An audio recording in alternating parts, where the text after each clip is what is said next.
संचारबंदी असूनही धारणीतील चेंडू शाळेतील मुख्याध्यापक मंगेश दोंड हे विद्यार्थ्यांना व गावकऱ्यांना कोरोना संबंधी जनजागृती करून योग्य त्या सोयी देत आहे। त्यामुळे शिक्षक म्हणून त्यांचे सर्वत्र कौतुक होत आहे। त्यांच्या जवळून अनेकांनी धडा घ्यावा असे बोलला जात आहे।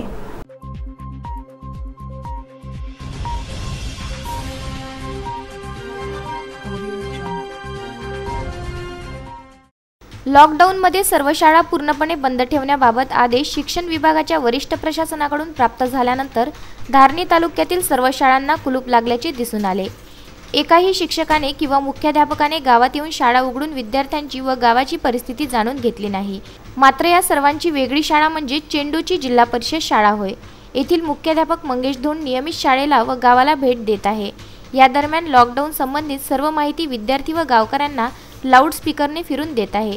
एवढेच नव्हे तर मेळघाटातील गरीब आदिवासी ज्यांना कमविल्याशिवाय खाणे कठीण होते त्यांच्या सर्व विद्यार्थ्यांना सोशल डिस्टन्सिंगचे भान ठेवून शाळेत बोलवून शाळेतील संपूर्ण अन्नधान्य व बाहेरून खरेदी केलेला जीवनावश्यक किराणा वाटप करण्यात येत आहे।